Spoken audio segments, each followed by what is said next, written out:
LIC न केवल भारत की सबसे बड़ी बीमा कंपनी है, बल्कि भारतीय शेयर बाजारों में सबसे बड़ी संस्थागत निवेशक भी है। हिंडनबर्ग की रिपोर्ट के सार्वजनिक होने के बाद अडानी ग्रुप के शेयर धड़ाम हो गए, जिसकी मार LIC पे भी पड़ी है।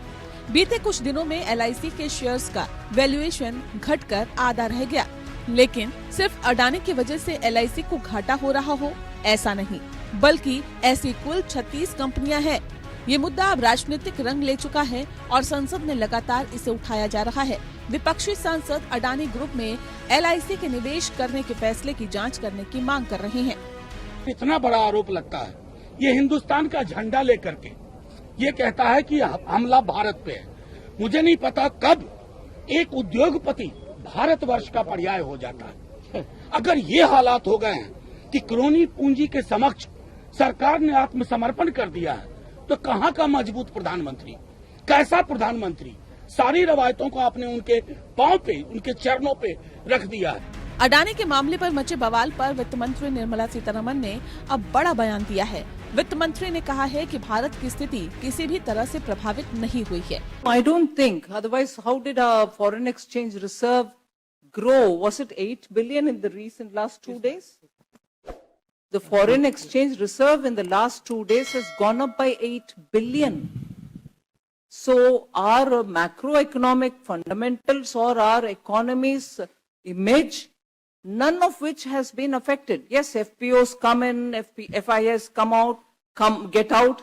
These fluctuations are there in every market. But the fact that we have had 8 billions come in this last few days proves that the perception about India and in its inherent strengths is intact. How many times FPOs have not withdrawn from this country, and how many times has the image of India been suffering because of that? And how many times have the FPOs have not come back? भारतीय reserve bank ने निवेशकों की चिंताओं को दूर करते हुए कहा था कि देश की बैंकिंग प्रणाली लचीली और स्थिर बनी हुई है। RBI ने कहा कि वे सतर्क हैं और देश के बैंकिंग क्षेत्र की स्थिरता की निगरानी करना जारी है। उधर सेबी ने भी कहा कि निवेशकों के शेयर के साथ वह खिलवाड़ नहीं होने देंगे।